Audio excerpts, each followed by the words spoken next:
Jadi kurban di sini sesuai dengan artinya dekat, maka tujuannya juga untuk mendekatkan diri kepada Allah. Orang kalau dia cinta maka dia pasti berkurban. Dengan dia berkurban, dia akan semakin dekat, dia akan semakin dicintai, dia akan semakin dekat memperoleh ridha Allah Subhanahu wa ta'ala. Ada dalam Al-Quran, ada di dalam Quran surah Al-Kautsar. Bismillahirrahmanirrahim, ayat 2. Fasholli lirabbika wanhar. Fasholli, maka dirikanlah sholat, lirabbika, lirabbika lamnya lam lil milki, hanya untuk siapa? Rabbika, untuk Tuhanmu, atau karena boleh, karena hanya untuk Allah sholatnya. Wanhar, dan berkurbanlah. Jadi kalau sholat itu kamu kewajiban, tapi kalau orang cinta sama Allah bukan hanya sholat, kalau dia punya harta dia juga berkurban, karena di dalam firman-Nya fasholli lirabbika wanhar, maka dirikanlah sholat karena Allah, wanhar, dan berkurbanlah. Quran surah Al-Kafirun ayat 2. Rasul juga pernah berkurban dengan 2 domba laki-laki. Jadi an Anasin qala duhan Nabi sallallahu alaihi wasallam bingkar syaini, dengan 2 kabsyah. Kabsyah itu domba laki-laki. An-lahaini akronaini dahabahuma biyadihi wasamma wa kabbara wa wadu'a rijlahu ala sifahihima. Dombanya nanti warnanya putih campur hitam dan bertanduk. Dabahahuma biyadihi, Rasul menyembelih domba ini dengan kedua tangannya. Biyadihi, dengan tangan beliau sendiri. Jadi beliau berkurban, beliau yang motong, yang nyembelih. Bersama wakabbaro, jadi domba itu pas disembelih, Rasul sambil membesarkan Allah atau membaca sama itu membaca basmalah, wakabbaro, dan bertakbir, membesarkan Allah, takbir. Bismillahirrahmanirrahim, Allahu Akbar, atau boleh pakai lafaz yang sudah diajarkan oleh Nabi Ibrahim dan Nabi Ismail serta malaikat. Ketika Nabi Ibrahim sebelum punya anak, tradisi beliau adalah menyembelih kurban. Untuk apa? Untuk dibagikan kepada orang-orang yang membutuhkan. Nanti dikisahkan bahwa Nabi Ibrahim itu pernah bersedekah dengan kurban 1000 kambing. Coba bayangkan, Nabi Ibrahim sebelum punya anak, kurbannya 1000 kambing. Sapinya 300, untanya 100. Untuk apa? Untuk dipersembahkan kepada Allah. Karena beliau cinta kepada Allah, beliau berkurban dengan menyembelih 1000 kambing, 300 sapi, dan 100 unta yang nanti dibagikan kepada fakir miskin. Karena saking banyaknya yang dikurbankan oleh Nabi Ibrahim, maka malaikat kagum kepada Nabi Ibrahim. Malaikat kagum. Namanya seorang nabi pasti bisa mendengar malaikat, bisa berbicara dengan malaikat.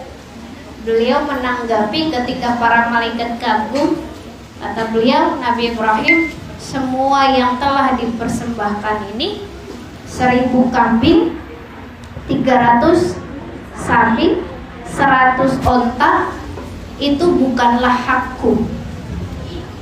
Artinya apa? Hartanya dari Allah. Mau menyembelih berapapun itu bukan haknya Nabi Ibrahim. Memang harta dari Allah yang dititipkan kepada Nabi Ibrahim harus dibagikan kepada orang-orang yang membutuhkan. Sampai-sampai Nabi Ibrahim saking terpesonanya dengan Allah, beliau bilang, demi Allah, andai kata aku memiliki seorang anak, tentu akan aku sembelih untuk kupersembahkan kepada Allah. Jadi ini ucapan Nabi Ibrahim sebelum punya anak. Nanti dalam riwayat dikatakan Nabi Ibrahim gak punya anak dengan Siti Sarah. Akhirnya menikah dengan Siti Hajar. Yang Siti Hajar itu adalah pelayannya Nabi Ibrahim dan Siti Sarah. Ketika usianya sudah menempuh usia tua, lalu Allah karuniakan dengan seorang anak, yaitu Nabi Ismail. Nanti dalam ini kitab Durratun Nasihin. Kitab Durratun Nasihin itu hadisnya banyak hadis yang lemah, tapi untuk fadhailul amal boleh diamalkan. Jadi ketika Nabi Ismail lahir dan Nabi Ismail sudah umurnya beranjak 13 tahun, tiba-tiba Nabi Ibrahim mimpi. Nabi Ibrahim mimpi. Mimpi apa Nabi Ibrahim? Mimpi disuruh tunaikan nazar. Jadi beliau mimpi tunaikan nazar bertepatan dengan hari Tarwiyah. Hari Tarwiyah itu nanti hari ke-8 Zulhijjah. Beliau mimpi disuruh tunaikan nazar. Maka Nabi Ibrahim setelah mimpi berpikir, dinamailah hari itu 8 Zulhijjah hari Tarwiyah. Karena Tarwiyah di sini secara bahasa adalah hari berpikir. Berpikir di sini Nabi Ibrahim mikir apakah ini mimpi itu benar dari Allah ataukah dari setan. Karena khawatir salah. Segitu seorang nabi tidak tergesa-gesa. Beliau mikir, tafakkur, maka dinamailah Tarwiyah. Selanjutnya beliau tidur lagi. Menjelang sore tidur lagi, mimpi lagi. Yang kedua kalinya disuruh tunaikan nazarnya.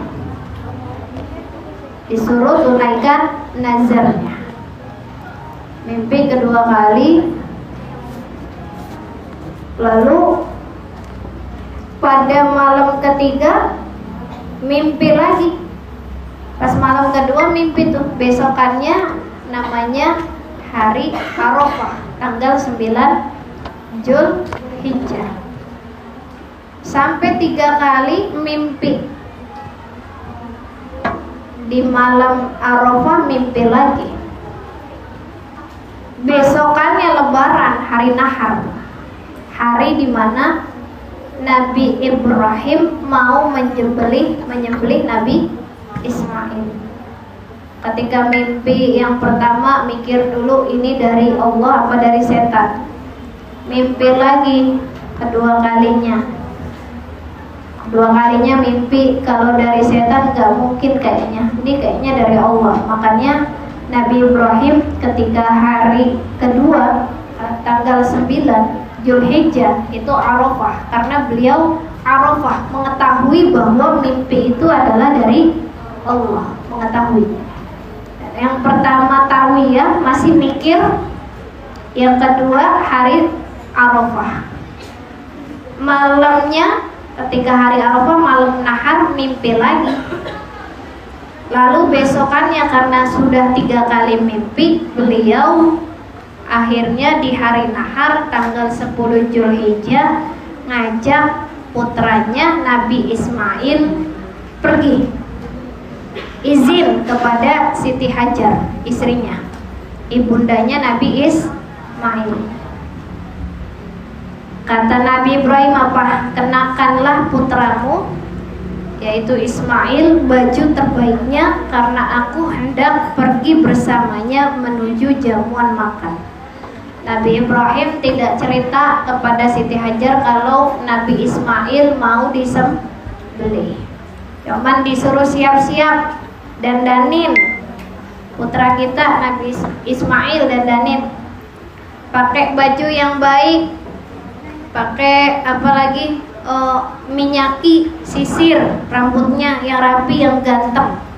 Udah ganteng, pakai baju bagus. Kemudian Nabi Ibrahim ketika pergi membawa seutas tali dan pisau.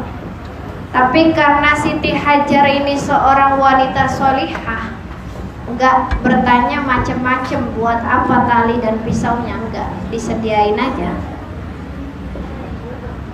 Nabi Ismail dan Nabi Ibrahim pergi berdua. Kemana? Ke tanah Mina untuk melakukan penyembelihan. Akhirnya iblis yang biasanya enggak pernah bingung tuh, sibuk pada hari itu, pada hari Lebaran ya, Idul Adha, hari nahar tanggal 10 Zulhijjah, sibuk pada hari tersebut. Dia sibuk bingung, jangan sampai nih Nabi Ibrahim memenuhi, mentaati perintah Allah. Bagaimana caranya? Jadi setan itu kalau ada yang taat, orang taat tuh dia sebel. Bagaimana caranya agar orang itu juga tergelincir dalam dosa, artinya tidak taat. Waktu itu Nabi Ismail berjalan di depannya Nabi Ibrahim. Lalu Nabi Ibrahim duluan yang didatangi oleh iblis. Kata iblis apa? Bisikin Nabi Ibrahim tuh, apakah engkau tidak melihat betapa tegak posturnya, indah rupanya, serta lembut peramainya, akhlaknya baik, ganteng. Ya pokoknya akhlaknya baik, ganteng, udah soleh gitu ya. Emang gak sayang gitu? Jangan. Kata Nabi Ibrahim apa? Lihat memang, namun aku diperintah untuk penyembelihan itu. Sampai berkali-kali iblis ini menggoda Nabi Ibrahim. Nabi Ibrahim gak mempan digoda oleh iblis. Akhirnya iblis putus asa dan dia datang ke rumahnya Nabi Ibrahim yang ada Siti Hajar di situ. Ada Siti Hajar digodain oleh iblis. Apa kata iblis ke Siti Hajar? Bagaimana engkau bisa duduk tenang, wahai Hajar, sedangkan Ibrahim pergi membawa putramu untuk disembelih? Siti Hajar kaget. Itu bisikan iblis dibalas, jangan kau berdusta kepadaku. Apakah engkau pernah melihat seorang ayah menyembelih putranya? Digoda lagi sama iblis. Itu tadi Nabi Ibrahim bawa tali, bawa pisau, mau ngapain? Pasti mau nyembelih anakmu. Hajar nanggepin lagi, untuk apa dia nyembelih? Untuk apa Nabi Ibrahim menyembelih? Kata setan iblisnya, Ia mengira tuh Nabi Ibrahim, kata setan, ia mengira bahwa Tuhannya memerintahkannya melakukan hal itu. Lalu mendengar hal tersebut, Siti Hajar berkata, seorang nabi tidak akan diperintahkan untuk melakukan kebatilan. Kalaupun memang Nabi Ibrahim diperintahkan oleh Allah untuk menyembelih Nabi Ismail, jangankan nyawanya Nabi Ismail, aku pun rela untuk disembelih. Siti Hajar rela untuk disembelih. Kalau Allah yang nyuruh, aku juga rela untuk disembelih. Kalau Allah yang nyuruh, aku sami'na wa ata'na. Dirayu berkali-kali, Siti Hajar gak mempan. Akhirnya iblis pindah, ngerayu balik lagi tuh ke Mina, ke nyamperin Nabi Ismail. Iblis berkata kepada Nabi Ismail, Ismail, kamu kan bisa senang-senang, bisa bermain, kan anak 13 tahun, sepantaran siapa tuh 13 tahun? Mas setuju ya? Setuju gak kan? Iya.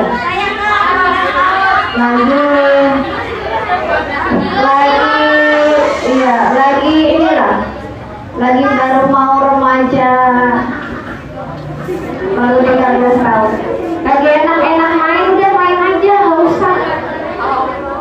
Sedangkan ayahmu membawa tali dan pisau hendak menyembelihmu. Itu Nabi Iblis ngomong kayak gitu.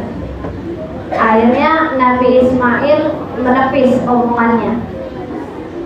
Iblis, jangan kau berdusta kepadaku. Untuk apa ayahku menyembelihku? Iblis ngomong lagi. Ia menduga bahwa Tuhannya memerintahkannya untuk itu. Lalu Nabi Ismail berkata, sami'na wa ata'na. Kami mendengar dan kami mentaati perintah Tuhan. Kalau karena Allah, aku sami'na wa ata'na. Dirayu terus. Akhirnya gak lama kemudian, habis iblisnya mau ngomong lagi, Nabi Ismail ngambil sebongkah batu dari tanah lalu melemparkan kepada iblis. Maka nanti di Mina ketika kalian pergi haji, itu ada kewajiban untuk melempar jumrah. Dilempar batu itu kepada iblis hingga mengenai matanya. Ada yang mengatakan matanya sampai itu, sampai keluar. Ya sampai kena matanya, ke dalam matanya tuh, karena batu yang dilemparkan Nabi Ismail. Lalu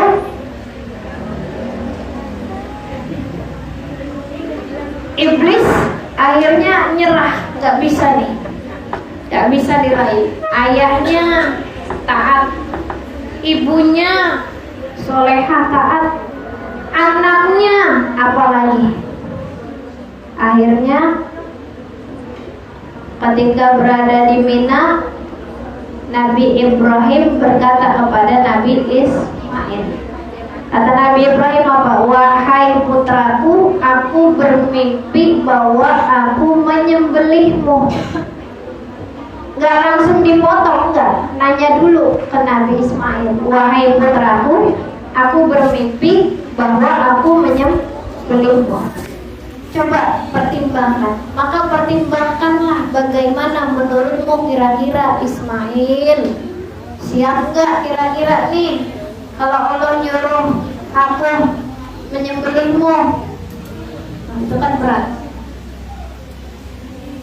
Kata Nabi Ismail apa? Yang masih umurnya 13 tahun, masih belia. Dengan tegas, enggak ketakutan, tegas. Wahai ayahku, wahai abi, lakukanlah apa yang telah diperintahkan kepadamu. Insya Allah kau mendapatiku termasuk golongan orang-orang yang bersabar atas perintah sembelihan itu. Tatkala Nabi Ibrahim didengar terharu kepada omongannya Nabi Ismail. Masya Allah, putraku.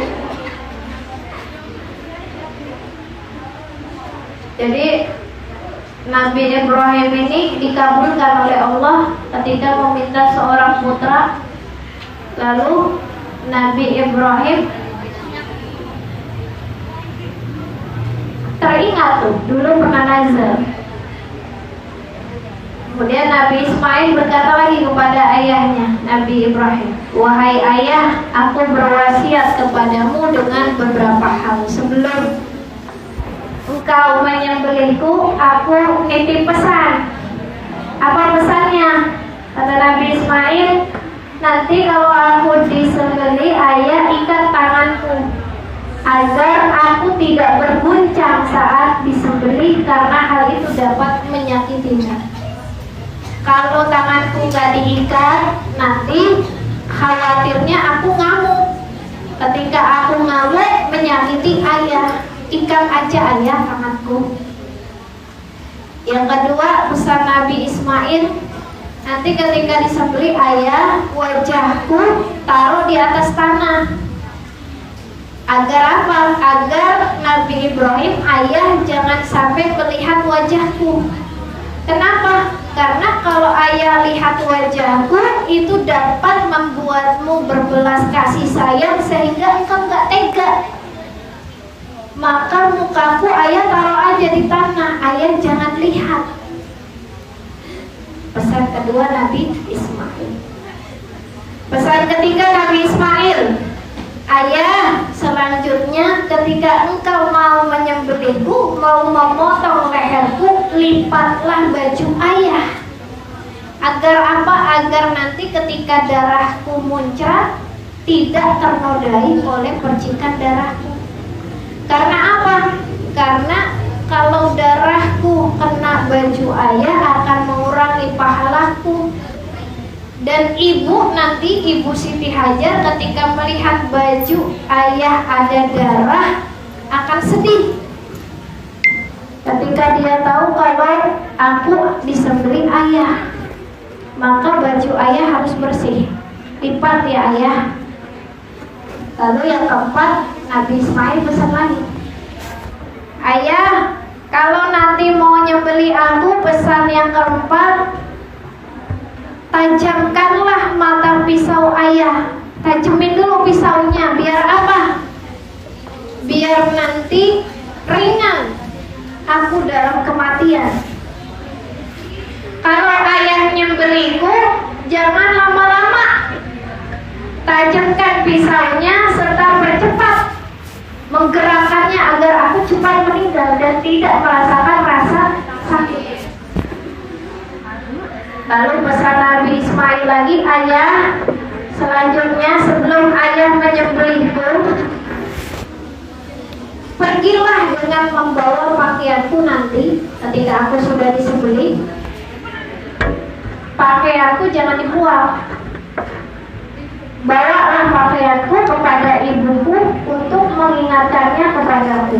Jadi kalau nanti ibu itu, nih pakaian yang aku pakai, kasih ibu ya biar disimpan. Jadi nanti kalau ibu itu biar dia peluk pakaianku. Salam kepada ibu, bilang kepada ibu, bersabarlah atas perintah Allah. Selanjutnya Nabi Ismail masih pesan, ayah, jangan lupa, jangan kau kabarkan kepada ibu bagaimana engkau menyembelihku dan bagaimana engkau mengikat tanganku. Jangan, nanti ibu bisa sedih. Jadi nggak usah cerita-cerita penyembelihanku ayah, nanti membuat ibu menjadi sedih. Selanjutnya Nabi Ismail masih meneruskan, ayah, ketika aku sudah disembelih nanti, aku sudah meninggal, jangan izinkan anak kecil bertemu ibu. Kenapa?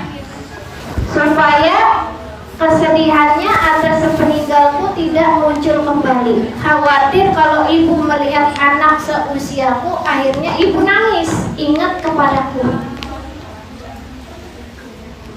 Selanjutnya, terakhir, Nabi Ismail bilang, ayah, kalau engkau melihat seorang anak kecil yang mirip denganku, usia 13 tahun, jangan kau melihat juga kepadanya, supaya engkau tidak bersedih dan susah.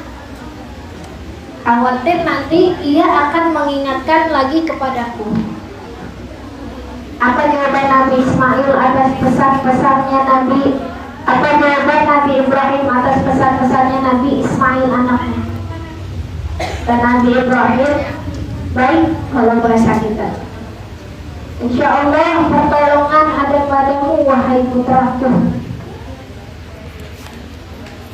Lalu saat itu langsung Nabi Ibrahim menjatuhkan putranya seperti laksana seekor kambing yang akan disembelih.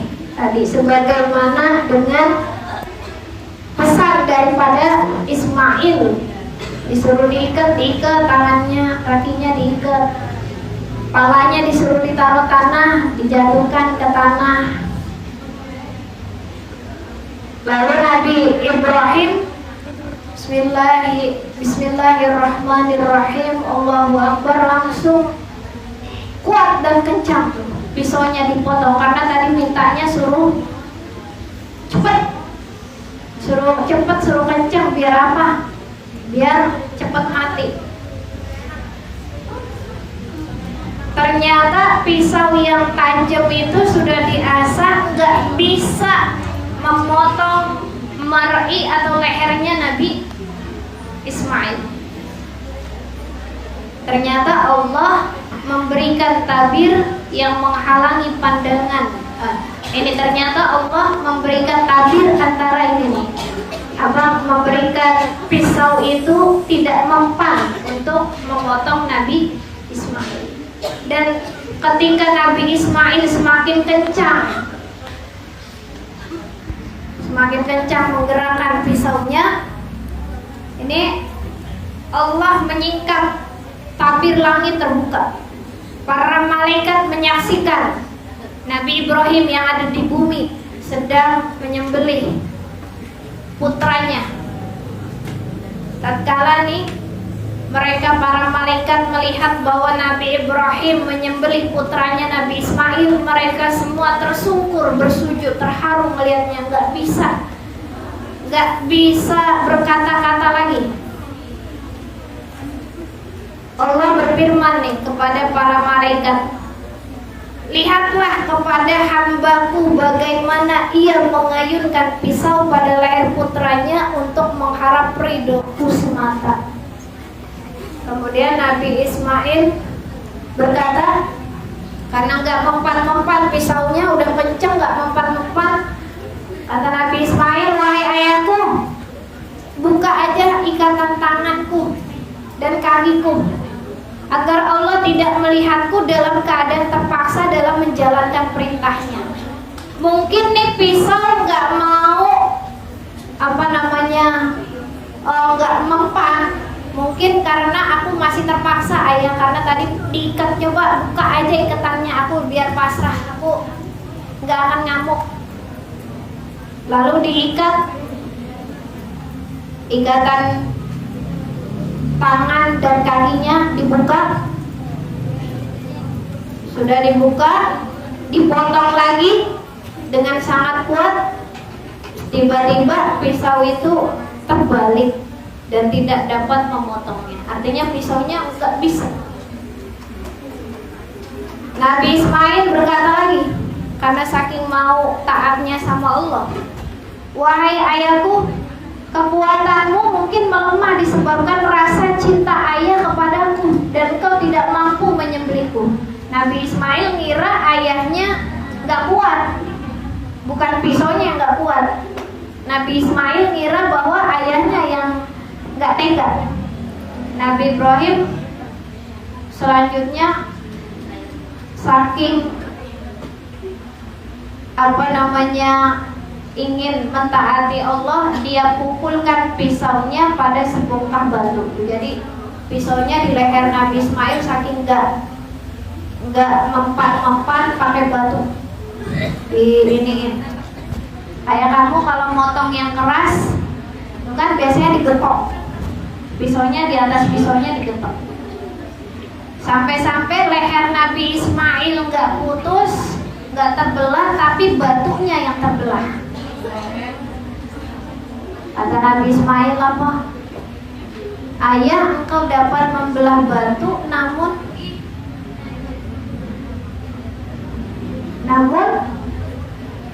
tidak dapat memotong daging. Nah, ini selanjutnya nanti dalam kitab Durratun Nasihin ini bisa diambil fadhailul amalnya saja. Ini tidak disebutkan dalam hadis, tapi disebutkan dalam kitab Durratun Nasihin.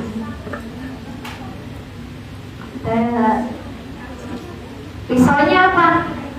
Pisau itu ngomong, berbicara dengan kuasa Allah. Wahai Ibrahim, engkau mengatakan potonglah, namun Tuhan semesta alam berfirman jangan potong. Bagaimana bisa aku mentaati perintahmu namun mendurhakai perintah Tuhan? Kemudian Allah berfirman, wahai Ibrahim, engkau telah membenarkan apa yang ada dalam mimpimu dan tampak kepada hamba-hambaku bahwa engkau telah memilih ridhoku daripada cinta kepada putra. Lalu kami menyelamatkan putramu dan menebusnya dengan seekor domba. Jadi Allah mengilhamkan kepada Nabi Ibrahim, saking Nabi Ibrahim sami'na wa ta'na ridho karena ingin mendapatkan cinta Allah, akhirnya Allah lebih cinta kepada Nabi Ismail dan Nabi Ibrahim sehingga pisau tidak dapat membunuh Nabi Ismail. Datanglah malaikat Jibril membawa domba yang nanti diceritakan domba itu berasal dari surga. Masih ketika Nabi Ibrahim masih mengayunkan pisaunya, datang si dombanya. Maka malaikat Jibril mengagungkan Allah dengan perasaan kagum terhadap Nabi Ibrahim. Ketika membawa domba, Nabi Ismail digantikan dengan domba, malaikat Jibril bilang Allahu Akbar, Allahu Akbar, Allahu Akbar. Nah, lalu Nabi Ibrahim jawab, lalu nyaut, La ilaha illallah Allahu Akbar. Nabi Ismail nyaut lagi, Allahu Akbar walillahi hamd. Jadi kisah ini bukan untuk main-main, tapi kalian bagaimana seorang anak umur 13 tahun tapi bisa mengendalikan emosinya, bisa mengendalikan syahwatnya. Wajar Allah sayang kepada Nabi Ismail. Jangankan disembelih, kalian cuman disuruh belajar, mengorbankan waktu kalian untuk belajar, masa muda kalian yang bisa enak-enakan main, seperti Nabi Ismail bisa enak-enakan main tapi rela untuk dikorbankan. Kalian enak-enakan main bisa, tapi kalian rela untuk belajar, itu luar biasa. Tapi belajarnya dengan sungguh-sungguh. Nabi Ismail dalam usia 13 tahun saja sudah bisa mentaati perintah Allah. Ya Allah, susah banget itu disuruh disembelih tapi dia nurut. Coba kalian renungkan diri kalian umur 13 tahun, apakah sudah taat kepada Allah? Kadang-kadang ini bukan buat Kak Intan, buat kalian juga. Artinya apa? Kak Intan pernah seperti kalian jadi santri. Gimana ikutin peraturan? Pernah. Berat. Belajar. Waktu istirahat. Hafalan banyak. Pelajaran banyak, berat. Tapi bagaimana kita semangat berkorban untuk belajar sungguh-sungguh demi mengharapkan cinta Allah. Ini mah kadang-kadang santri yang gak tahu diri, udah dipondokin sama orang tua, tapi di dalam pesantren maunya enak-enakan.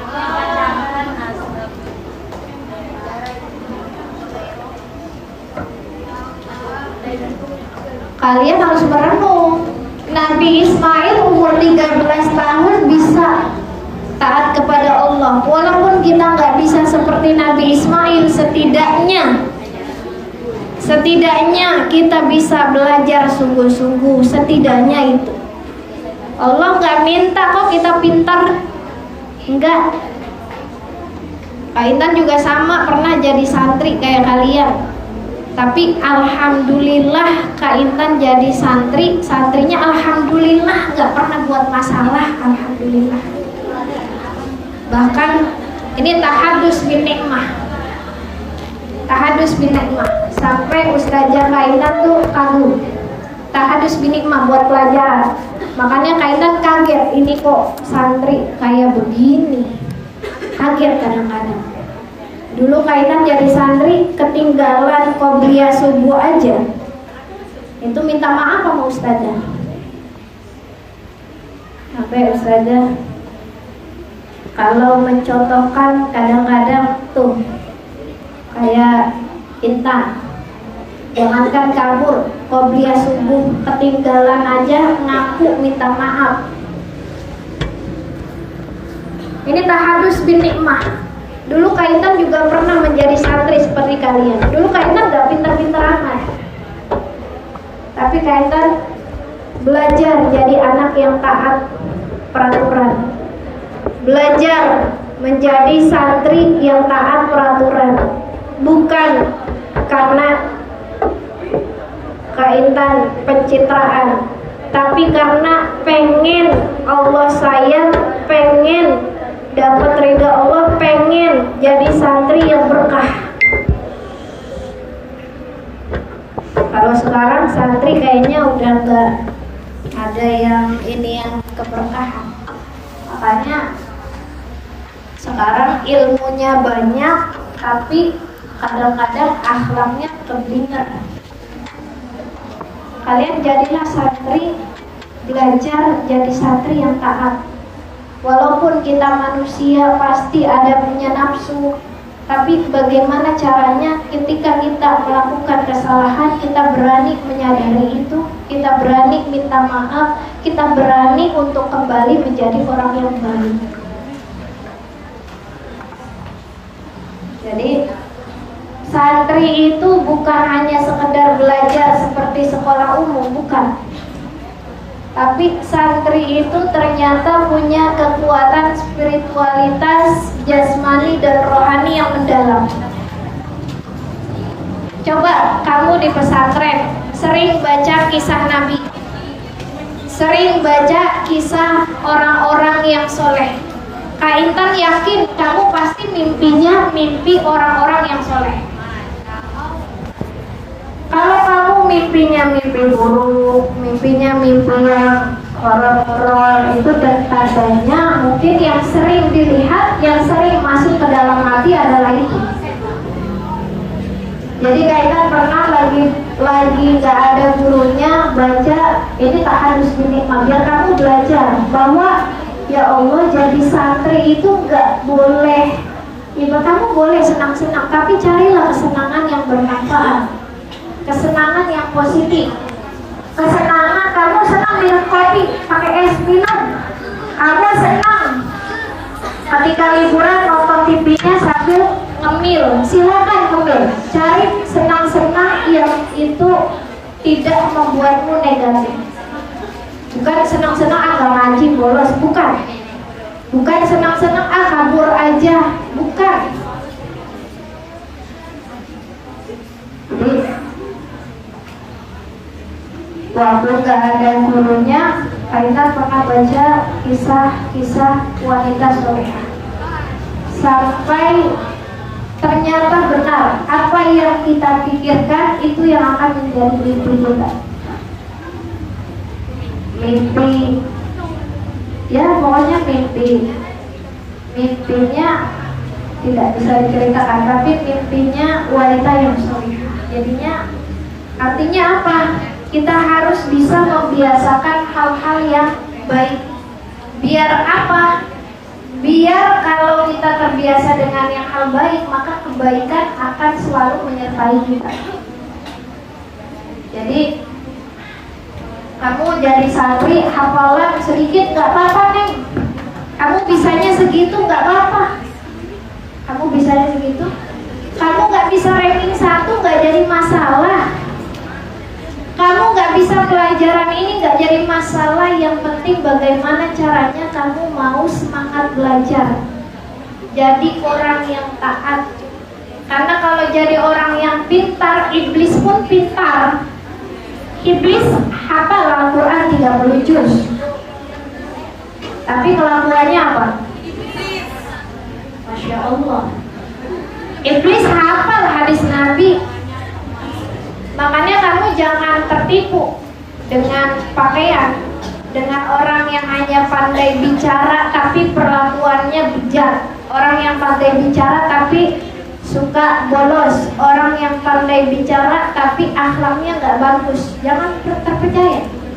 Karena gini, ketika Abu Nawas suatu hari ke pasar, dia pakai sorban, pakai jubah. Lalu didatangi temannya. Kata temannya, nanya satu hal tentang agama. Apa hukumnya ini, apa ini, pokoknya perihal agama. Lalu Abu Nawas menjawab, nggak tahu. Saya nggak tahu. Kata temannya apa? Kok kamu nggak tahu? Orang kamu pakai sorban, kamu pakai jubah. Dia mengaku nggak tahu. Kalau gitu, ya udah aku buka aja jubah dan sorbanku. Dipakein lah ke temannya tadi. Yang nanya hukum-hukum Islam. Dikira kalau pakai jubah, pakai sorban itu adalah kiai ahli agama. Akhirnya sama Abu Nawas dibuka sorbannya, dibuka jubahnya, dipakein ke temennya yang nanya tadi. Ditanyain ulang sama Abu Nawas, kamu tahu nggak hukumnya ini apa? Gak tahu. Tadi aku yang nanya, kan seorang kamu yang pakai sorban, yang pakai jubah, masa nggak tahu? Apa maksudnya? Jangan tertipu oleh instrumen, oleh baju, oleh pangkat, oleh jabatan, bahkan sekalipun ustadz, ustadzah, sekalipun kiai, sekalipun siapapun itu ulama, kalau dia maksiat kepada Allah, belum tentu dia ulama. Jadi kalau kamu tanya, bisa nggak santri nanti keluar dari pesantren jadi orang soleh-solehah? Bisa juga nggak santri yang keluar dari pesantren dia lebih nakal daripada orang yang nggak santri? Bisa nggak? Bisa. Kenapa? Sebab agama yang kamu pelajari itu baru sekedar pengetahuan, belum kamu biasakan dengan akhlak, dengan sikap. Makanya baginda Rasul berdoa, Allahumma aslih li dinil ladzi huwa ismatu amri. Ya Allah, perbaikilah agamaku sebagai penjaga atau benteng urusanku. Rasulullah aja masih doa. Ternyata pelajaran agama yang kamu hafal, Al-Quran yang kamu hafal, hadis yang kamu hafal, kitab-kitab Matan Jurmiyah, Alfiyah Ibnu Malik, Imriti, Aqidatul Awam yang kamu hafal, yang kamu pahami belum tentu menjadikan kamu orang yang bertakwa, belum tentu menjadikan agama itu sebagai penjagamu. Makanya Rasul berdoa, kalau udah pasti agama itu menjaga, gak mungkin Rasul berdoa Allahumma aslih li dinil ladzi huwa ismatu amri. Gak mungkin Rasul berdoa, ya Allah perbaikilah agamaku sebagai penjaga urusanmu. Maksudnya apa? Maksudnya ada orang yang punya agama, dia beragama, tapi dia gak bisa menjaga dirinya. Dia masih terjerumus dalam maksiat. Dia masih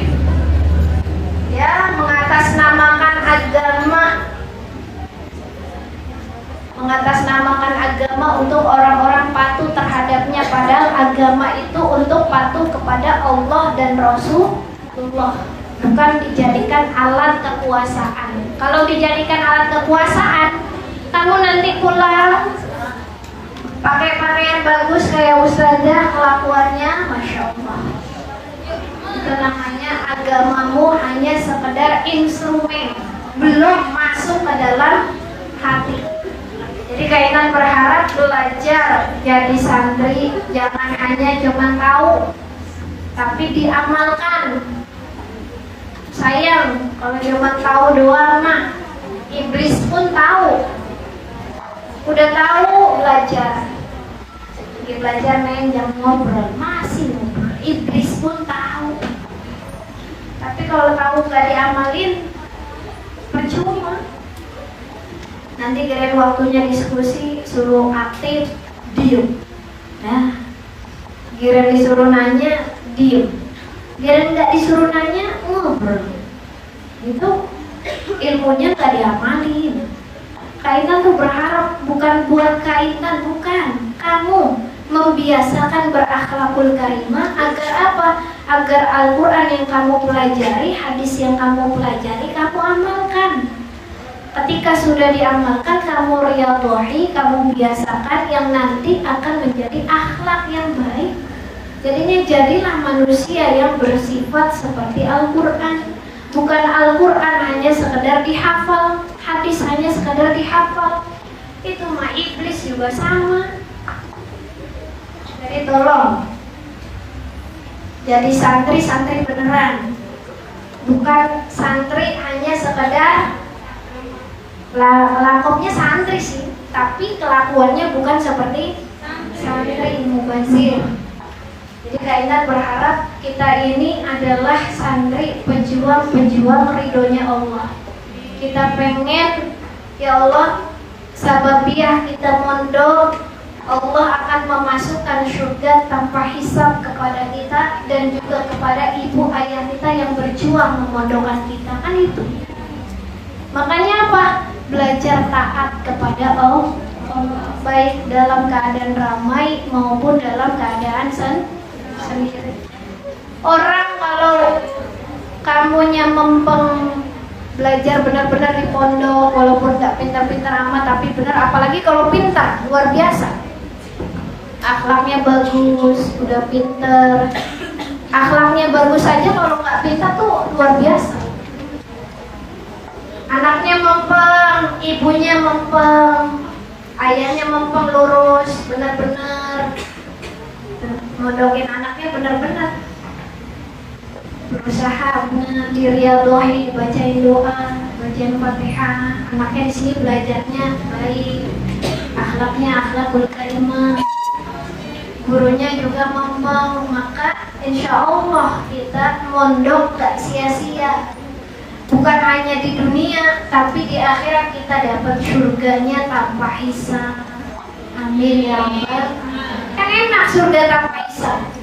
Kalau kamu ini kan belajar ini seperti jihad fisabilillah. Kalau belajarnya benar karena Allah, mempeng akhlakul karimah dipakai, insya Allah. Ketika kamu nanti meninggal, entah meninggalnya di rumah ketika sudah tua, nanti 70-100 tahun, tapi kamu masih pegang kesantrianmu, insya Allah mudah-mudahan Allah memberikan kita surganya tanpa hisab. Belajar jadi soleha itu ke ujung-ujung kamu jadi orang baik enggak, tapi harus dibiasakan. dibiasakan setiap hari. Kalau setiap hari lagi belajar biasanya nggak benar, ya nanti jadi akhlaknya yang nggak benar. Biasakan yang baik, insya Allah kamu akan menjadi orang yang baik. Jangan tertipu dengan harta semata. Oh, paling dia santri soal apa di pesantren baik kok, tapi kok kayaknya kayak anak aku hartanya. Jangan tertipu dengan harta. Santri yang dikatakan sukses itu adalah santri mau yang dia berharta maupun yang tidak, tapi dia berakhlakul karimah, mengamalkan ajaran agamanya. Itulah santri yang sukses. Apalagi kalau sukses dunia, sukses akhirat. Masya Allah, luar biasa. Kita bacakan Fatihah.